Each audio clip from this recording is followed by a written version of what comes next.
እና ሉተር ኢየሱስ ነገ ይመጣል ብትባል ምን ታረጋለህ አሉት። ፓፓያ ተክላለሁ አለ። የዕለት ስራዬ ነው። ይመጣል ብዬ ቁጭ ብዬ ተራራ ላይ አይደለም። የዕለት ተዕለት ስራዬ በየቀኑ እየሰራው ነው የምጠብቀው። እና አስገራሚ ንግግር ነው በእውነት። የዕለቱን ታዘዝ እንጂ ስለ ነገና ስለማትችለው አትጨነቅ። ዝም ብለህ በትርን ይዘህ በየቀኑ ያዘዝከውን ብቻ ማድረግ ነው። ያልገባህንና ታላቁን ለኔ ተወው። መቼም ናሙናዎች አሉ ለሁሉ። ናሙና ማለት ምን ማለት ነው? ምናልባት በሰው ከመሞከር በፊት በአይጥ ይሞክራሉ ልበላችሁ። ናሙና አይጥ ከሰው ጋር አንዳንድ ጉዳይ ይጠጋጋል ይመስለኛል። እና ትንንሽ ናሙናዎች ይሞከራሉ። የመጨረሻው ታላቁ ምጽአትና የመጨረሻው ቀን ናሙናዎች በምድር ላይ ትተውልናል። እና ማሳያ እንደማለት ነው። በእውነት ዋናውን ባይወክሉም ግን ማሳያዎች ናቸው። ለምሳሌ ይሄን ናሙና መጽሐፍ ቅዱስ ላይ ባደረገው የሳምሶን ሕይወት በጣም ይጠቅስልኛል። ሳምሶንም አንበሳ ገደለ እና የቤተሰብ ቅልቅል ሰዓት አንበሳውን ሲያየው ማር ከውስጡ አለው። ከዛ ያንን ማር ጠቅሶ እየበላ ለእናት ለአባቱም ሰጣቸው እና እንቆቅልሽ ጠየቀ ማለት ነው። የቤተሰብ ቅልቅል ላይ ካገባት ፍልስጤማዊ ጋር ለሚዜዎቹ ለሴቲቱ ሚዜዎች እንቆቅልሽ ልጠይቃችሁ ከመለሳችሁ 1000 ብር መሰለኝ ይሰጣችኋለሁ፣ ካልመለሳችሁ እናንተ ትሰጡኛላችሁ እያለ ድርድር ውስጥ ከተታቸው። በኋላ እሺ እንቆቅልሹን ንገረን። ከበላተኛ ውስጥ መብል ወጣ፣ ከብርቱ ውስጥ ጠፍቶ ወጣ። ቢሉት አልፈታላቸው እና ያ ሚስትየዋን ጨቀጨቋት ማለት ነው። በተበዘበጅን ነው እንደ ጠራሽን ጨቅጨቀሽ ሚስጥሩን ካላመጣሽ ወዮልሽ አሏት። እሷም ዝብዝብ አደረገችው፣ ጨቀጨቀችው። ታውቃላችሁ ለእናት ለአባት ያልነገርኩትን ለአንቺ ነግርሻለሁ። ጭቅጭቅ ስታደርገው ነገራት። ከአንበሳ ይልቅ የሚበረታ ከማር ይልቅ የሚጣፍጥ ምንድን ነው አላት ማለት ነው። እሷም ሜዳ ሹክ አለች። እዛ አውቀነዋል አሉ። እሺ ምንድን ነው አላቸው። እንደምትነግር አልመሰለውም እሱ። ከአንበሳ ይልቅ የሚበረታ ከማር ይልቅ የሚጣፍጥ ምንድን ነው? በጥጃዬ ባታርሱ ኖሮ ባላወቃችሁ አለ። ጥጃ የሚላት እንግዲህ ያው ሚስቱን ሊሆን ይችላል። እና ሄዶ ምርኮ አመጣ፣ ያ የተባለውንም ጥሎች ሰጣቸው ማለት ነው። ግን እግዚአብሔር ዘንድ የቤተሰብ ማዳመቅ አያደርግም። እግዚአብሔር ታውቃላችሁ፣ ሳምሶን ሚስጥር መጠበቅ ምን እንደሆነ ወቅ። ይኸውልህ ፍልስጤማዊ ሴት ማን እንደሆነች ይግባ።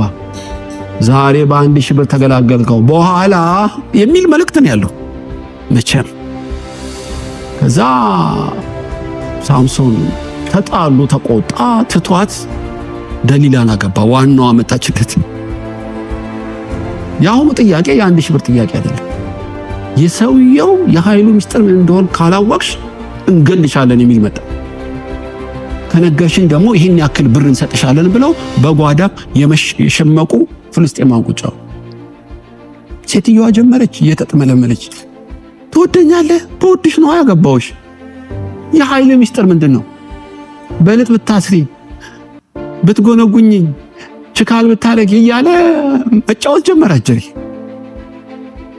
ከዛ ሳምሶን ፍልስጤም መጡብህ፣ ንቅልቅል ያደርገዋል። የታሰረበትን ብጥስጥስ ያደርገዋል። እየዋሻይ ስንት ጊዜ ነው ነፍሱ እስክትወጣ ዘበዘበችው የሚል ቃል ታነባላችሁ። የሰይጣን የጦር ዕቃ ነው ዝብዝብ።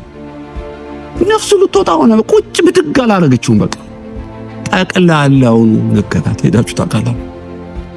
የልቡን እንደነገራት ስታውቅ ሄዳ ለተደበቁት ነገረቻቸው። አለቀ ታሪክ። ከዛ ጉልበቱ ላይ ያሻሸች አስተኛችው።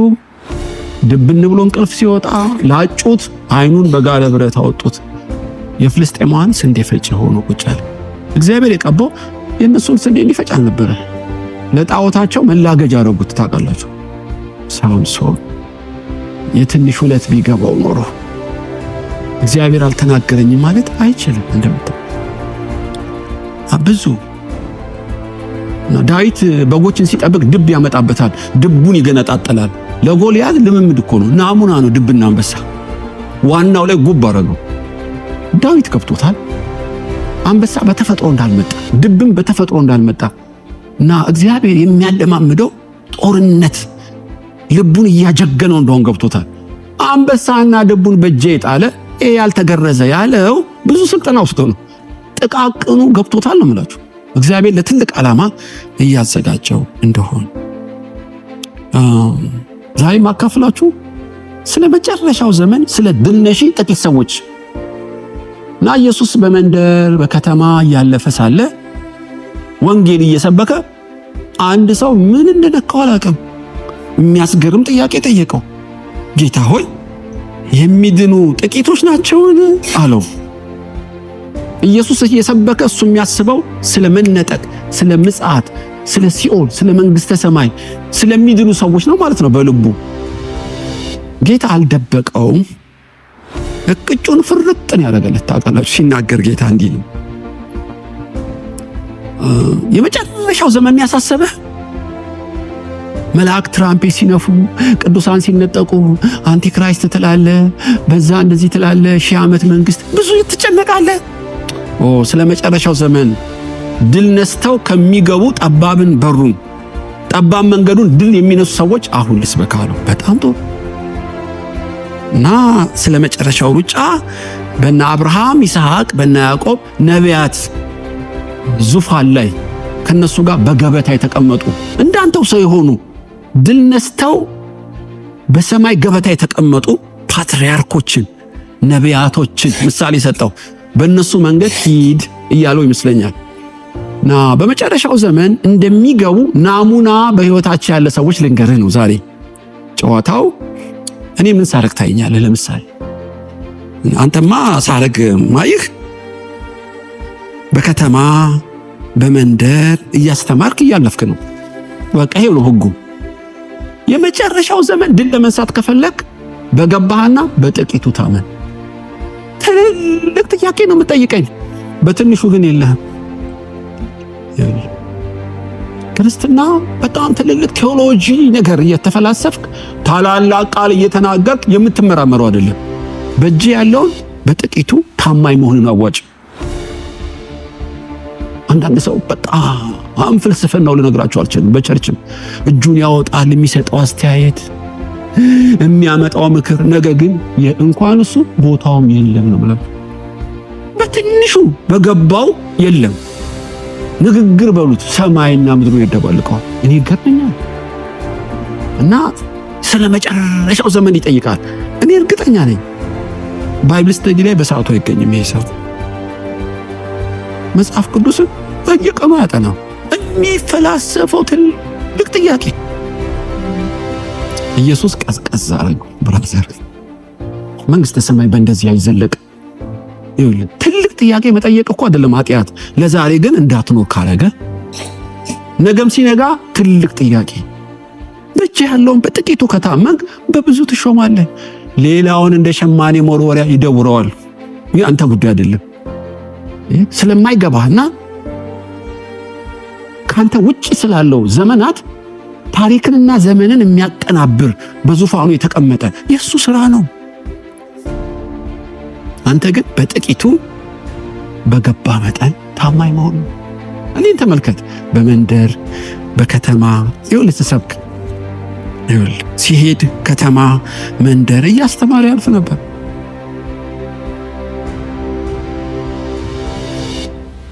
ታውቃላችሁ ዘመኑ የፖለቲካ ግለት ያለበት። ሮም እስራኤልን ቅኝ ግዛት ይዛለች።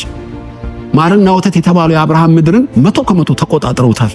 እና አውግስጦስ ቄሳር፣ እነ ጲላጦስ እና እስራኤላዊ አንጀቱን የሚያረው ታውቃላችሁ ኃይለኛ ህዝብ ነው። ይህንን እንዲያውም በህቡ ያደራጁት ሊቀ ካህናቱ ናቸው። በዋናነት ቀሚስ ልበሱ እንጂ ከቅዳሴ በኋላ ስብሰባው ሮምን መገልበጥ ነው። እና ኢቭን አይደለም ከሐዋርያቱ ሁለቱ ባንዳ ናቸው ይባላል። ሰይፍ ታጥቀዋል። ከናንተ ሰይፍ የሌለው ልብሱን ሸጦ ሰይፍ ይግዛ የሙከራ ጥያቄ ነው። ሁለት አለ ሐዋርያ ሰይፍ ምን ያደርግልሃል? አሳሎ ቆርጥ ነው እንዳትለኝ መቼም ትተህዋል። አንዱ ቀናተኛው ስምዖን የሚባለው ለእግዚአብሔር አይደለም የቀናው ለእስራኤል ነው። ስሙ ራሱ ቀናተኛው። አንደኛው ጴጥሮስ ነው ሻቦር የታጠቀው። ቀን ሐዋርያ ማታ ባንዳ ናቸው ማለት ነው። እነዚህ ሰዎች የፖለቲካ ጉዳይ አንገብግቧቸዋል። እንዲያውም ሊነጠቅ ሲል የእስራኤልን መንግስት የምትመልሰው መቼ ነው አሉት። የመንግስት ጥያቄ፣ የአብርሃም ጥያቄ፣ የዘር ጥያቄ ደማቸው ሶጭ ብሏል። አብ በገዛ ዘመንና ወራቱ የሚያደርገውን ምን አገባህ አንተ? የተሰጠን በኢየሩሳሌም በይሁዳ በምድር ሁሉ ወንጌል እንድትሰብክ ነው። መንግስትን በአብ ዘንድ የተቀመረ የተወሰነ ነው፣ አያገባችሁም ብሎ ነው ያደረገው። ታውቃላችሁ፣ እስከ ማድረግ አንገብጋቢ የሐዋርያ ጥያቄ ነበር። በጥቂቱ በእጃቸው ባለው አይደለም፣ በታላላቅ ነገር ይጨነቃሉ። ታላላቅ ነገር ማሰብ እኮ ኃጢአት አይደለም። በጥቂቱ የሚገባውን ግን ካላደረከው ንፋስ ስትጎስም ኖርክ። ክርስትና በእንደዚህ ያልተቃኘ ትዝ ይላችኋል። ኖህ ከፊትህ ኖህ የጥፋት ዘመን አለ። እስትንፋሱ አፍንጫው ላይ ያለውን ሁሉ አጠፋዋለሁ፣ ሰውን በመፍጠሬ ተጸጸትኩ እና ምን ላድርግ? ምንድነው ማስተር ፕላን? በእኔ ዘመን በዘመኔ ፍጻሜ ልታደርግ ያሰብከው ምንድነው? ኖህ እንስሳ የለም ሰው የለም፣ በሙሉ በውሃ ይጠፋል። መርከብ ስራ፣ መርከብ ውስጥ የሚገቡ ብቻ ይድናሉ። አለቅ። አንዴ ነው የተናገረው። ከዚህ በኋላ ኖህ ምን ያደርጋል ብላችሁ እንደው የዕለት ተዕለት ኑሮውን ብታዩት በየቀኑ ዝፍጥ ይሰበስባል፣ ምስማር ይለቅማል፣ እንጨት ሲቆርጥ፣ ዲዛይን ሲያነሳ፣ በየቀኑ የየቀን ተግባሩን ሲሰራ እንጂ ስለ ጥፋት ውሃ እየቆዘመ በር ዘግቶ ሲያለቅስ አታዩት። የዘላለም አምላክ ውሃ ከጠፋ በኋላስ የሕፃናት ጉዳይ ግራ ቀኙን የማያውቁ እና አዞ መርከብ የማይችላቸው ምን ሊሆኑ ነው? ከዛ በኋላ ፍጥረት እንዴት ይቀጥላል? ስለማይመልሰው አይጨነቅም ነው። በየቀኑ አንድ መስኮት ይገጥማል፣ አንድ በር፣ አንድ ጣራ። ከዛስ ፍጥረትን በፉጨት የሚጠራ እሱ ነው። እኔ መርከብ እሰራለሁ፣ አንበሳውን እንዴት ነው ማገባው አይልም። ዝሆኑን በምን ዘዴ ነው ማገባው አይልም። በጊዜና በወቅቱ አምላክ ሁሉም በሰልፍ ያመጣዋል፣ ያውቀዋል። ኖህ የሚጨነቀው የዕለት ተግባሩን በዕለቱ መፈጸሙን ነው። መርከቡ ሲያልቅስ ንጹህና ንጹህ ያልሆኑትን በፉጨት የሚጠራ አምላክ በዙፋኑ ላይ ታላላቅ ነገር አያስጨንቀውም ልላችሁ። ቢጨነቅስ ምን ማድረግ ይችላል? ጥቁሩን ነጭ፣ ነጩን ጥቁር የማታረግ በቁመት አንድ ስንዝር መጨመር የማትችል ስለ ብዙ ነገር ለምን ትጨነቃላችሁ?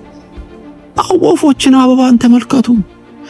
እምነት የጎደላችሁ ፍጥረትንና ታሪክን የሚቆጣጠር የሚመግብ አምላክ አለ እኮ። ለምንድን ነው አትጨነቁ የሚለው? ለዛሬ ማሰብ እንድንችል እኮ ማድረግ።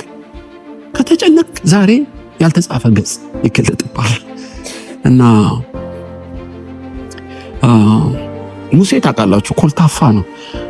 አፈትብ አይደለሁም እኮ የሚለው ኦራተር አይደለሁም፣ ንግግር እኮ አልችል፣ ምላሱን ያመዋል ይላሉ አንዳንዶች።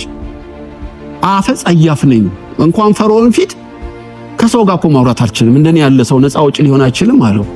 አይ ሙሴ እንደሱ አትበል፣ እኔ የላኩህን የዕለቱን አጀንዳ ፈጽም እንጂ ስለሌላው እኔ ገጣጥመዋለሁ። ይኸውልህ አንደበት ምራቅ የሚያንጠባጥብ ተናጋሪ አሮንን ከች አደረገዋለሁ። አታስብ፣ አንተ የዕለቱን ታዘዝ እንጂ ስለ ነገና ስለማትችለው አትጨነቅ። ዝም ብለህ በትርን ይዘህ በየቀኑ ያዘዝኩን ብቻ ማድረግ ነው። ያልገባህንና ታላቁን ለኔ ተወው። የግብፅ ጠንቋይ ነው፣ የግብፅ ፈርዖን ነው፣ የምድረ በዳ ጉዞ ነው፣ ምን ይበላሉ ምን ይጠጣሉ እንዳትጨነቅ ሙሴ። የዕለት ጉዳይን ፈጽም፣ መክፈሉ ለኔ ተወው፣ እንጀራ ማዝነቡ ለኔ ተወው፣ ከአለት ውሃ ማጠጣቱ ከአቅም በላይ ነው፣ አታስብ። በካልኩሌሽን አይሆንም። በጥቂቱ ከታመንክ ፍጻሜ ላይ ደረስን። የመጨረሻው ሩጫ ድል የሚነሱ ሰዎች ምልክታቸው ምንድን ነው? በጥቂቱ የታመኑ ናቸው። በጥቂቱ ከታመንክ በብዙ መሾም አይቀርም። በጥቂቱ ካልታመንክ ትመኘዋለህ እንጂ መሾም የሚባል ነገር የለም። እና ሁሉ ነገር የተቃኘው በዛ